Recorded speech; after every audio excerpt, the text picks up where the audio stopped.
Hey y'all, I'm James Wright and welcome to the shop. Today we are making an axe, but this is a single bevel axe. It's perfectly flat on this side and one bevel on that side. If you look at it, the handle is out of line with the axe, which looks kind of weird, but it is very useful. So I want to show you what all we go through into making this. We're going to take it outside, give it a little test run, and show you what it's for. I chose to make this out of some oak that I had lying around. This is a scrap of oak that I sliced up a while ago, and it's been sitting on my shelf waiting for something to be used. And it has a bit of a bend in it, and I thought that would make it absolutely perfect because I need to have a bend in the neck. So I'm just going to trim it down with another hatchet I have. Of course, you cannot make a hatchet without a hatchet. So yes, you'll have to get one of those first. But once I get it in general place, then I can figure out how long I want it to be, where the head needed to be, and so I can make that natural bend in the wood right there. That way the grain will continue all the way up the handle into the head. This will be as strong as it can possibly be, giving it a very rigid and, well, it's a handle that will last for a long time because there's no grain run out on it. Next thing I'm going to do is grab a draw knife and start going to town on this. I want to start bringing it down into a comfortable shape, bringing in the other hatchet every now and then when I have a big chunk to be taken off. One of these days I'm going to build myself a shave horse, but I haven't done that yet. So I just keep working with the bench. It actually works relatively well to clamp in the bench. It just makes it a little bit slower to take it out and adjust it. But once you play with it a few times, holding it in the vise like this works relatively well. Next thing I want to do is lay out the actual shape of it. And I have a couple other hatchets that I'm kind of mimicking and then trying to change to something I like, and then making sure I drop my draw knife on the floor. Those are just things that you have to do when you're in a shop, right? No, I'm just going to make the handle very organic and have a nice feel in the hand. I'm looking for something that feels really good and gives me a nice strong grip. And so there's several places where I need to go in, and so I'm going to cut down a little ways and then pare down to that. Using the chisel is a very, very quick way of taking off large chunks down to those areas that I cut. And then I can come in with the draw knife and bring them in a little bit closer to what shape I'm looking for. And then, of course, we'll be taking it in even closer with the spoke shave. And so it's just a lot of slowly getting it into the shape that you want. I suggest you go and feel a few handles and find something that feels good to you. Find a shape that you like. Maybe even look on Google Images and then see what you find on there. Once you get it close to the shape, then you're going to start doing all the refining work, and this is where a spoke shave really comes in. This is one of the Miller Falls cigar smoke shaves. It's just a fantastic tool for getting that detail into the curves. Making sure you're going with the grain.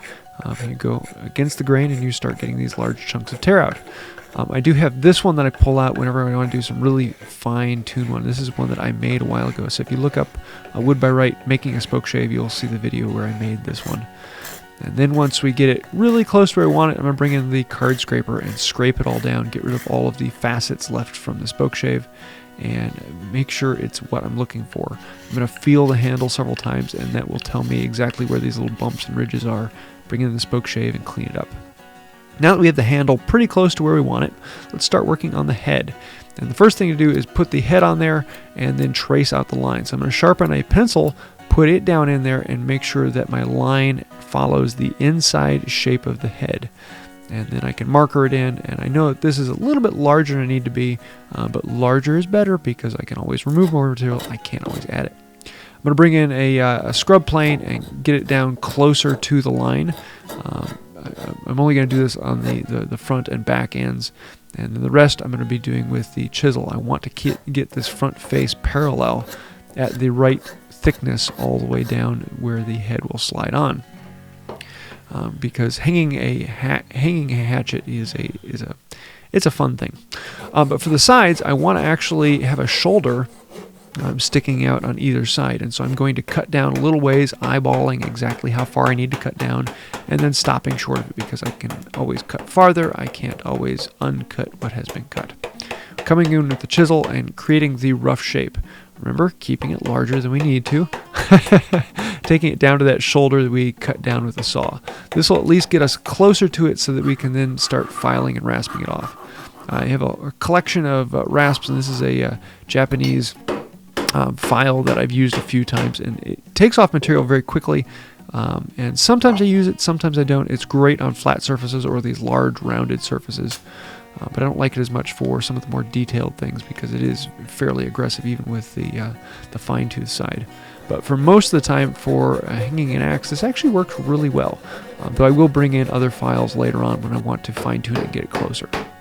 Now this is going to be the game of putting it in, taking it out, putting it in, taking it out, putting it in, taking it out. And keep on going until you get the nice tight fit all the way down. I'm looking for something that is really nice and tight. Every time you put it on, you'll see these areas where it gars it up or marks onto it. You want to remove all the material below that. Do not remove any material above those marks because above those marks, it's good. It has slid onto that point, so you know it's where it needs to be. Once we get the head to slide down far enough, I want to actually cut in for the wedge. So I'm going to be marking how far down I need to go, clamp it in, and then cut down with a tenon saw, making a nice slice all the way down. I want to adjust the shoulder so it's not a sharp edge right there. I'm going to clean it in and let it taper down to the edge that's been worked with. The chisels really come into their own here, and I can get it really close to where I want. And then I'll come in with the files and detail that shoulder in and give it a nice smooth transition from the handle to the head.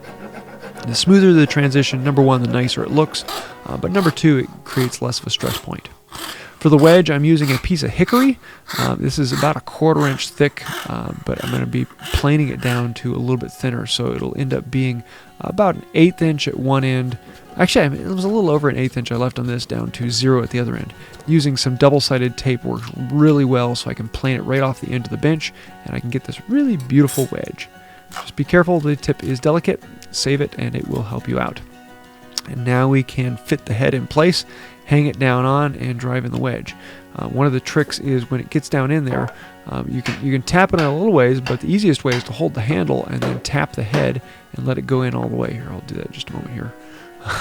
It's right there. Hold the handle and tap the head, and that will drive it in the rest of the way. I'm going to use some raw linseed oil on the wedge, and this will act as a little bit of lubrication to allow it to slide down into the head a little farther. And it really is going to take a lot of work to drive this down in all the way.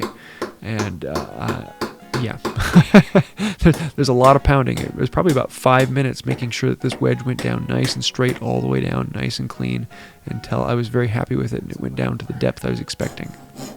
Then we can cut it off, detail the head, and because this had the point, I decided to actually cut it twice more to follow the shape of the head, and then come in with a chisel and add a little bit of a chamfer. And I'm really happy with this transition. It came out really well how I was expecting. Now we need to move on to the little details and things like that. There's always a little edge when you drive it down, that final little bit that gets stuck on there. So I'll just come in with a chisel and make sure I clean that out. And then we want to work on the doe's foot on the end. It's just one last touch. I always leave that so I can pound it in place. And it's an angle cut in the end that matches the angle of how your hand attaches. So I'll just hold it with my hand, mark an angle with a pencil, cut it to length, and then come in and chamfer that edge down. That's the final little touch that adds to the shape of the handle and really makes it come out. Now before finishing, we're going to come through and clean it all up. And on this one, I decided to add a little bit of carving. I wanted to just add a little touch, just a quick little bit to make it special. So I decided to do some freehand shaping of a little Celtic weave, almost like a trinity with a long tail, playing with the shape and having a little bit of fun as we go. Brought in a V-tool and followed the lines I drew to create what we wanted. Took a little bit to play with and come up with it, and I'm not exactly happy with how this one came out. I think I can do a little bit better next time. Wasn't quite what I was thinking, but it's a fun way to just experiment and play with your own style and try something new. If it doesn't come out great, then oh well, you got next time you can play with it. And this time was just a fun way to experiment and try things. Now I wanted to make this stand out a little bit more than just oiling it, so I thought about doing some line painting. So I'm using a little bit of spray paint, and then I'm going to dab in this gold into the lines. This way I can work it all the way down in. Then I'll come back in and clean it off. More or less just an experiment. I'm always trying new things and seeing if I like it. You never know until you try. And in this case, It's growing on me. I don't think that the gold was the right color. I think I may have tried blue next time, actually. I don't know why I would try blue. But after scraping it off, I was actually rather happy with it. The oil didn't work as well with the gold. I think that was the main issue. But it is a nice little touch that sets it off and makes it as something that's different. Just before finishing it, I'm going to hit it with a little bit of 400 grit sandpaper. This will allow the oil to soak in a little bit farther, as the capillary action will pull it down into the pores a little bit more. And with that, we can start getting into the boiled linseed oil. This is some homemade stuff. Works really, really well, and I love the feeling of boiled linseed oil on here. Now, traditionally, you would put boiled linseed oil on it a couple times in one day, and then every day for a week, and then every week for a month, and then every month for a year, and that's the historical way of doing it. But I find, 2 or 3 coats of it, hit it with paste wax, and then every 6 months or so, rub it down again, put some more oil, more paste wax on it, and make it happy. And this is where everything comes together, because the paste wax and boiled linseed oil feel fantastic in the hand.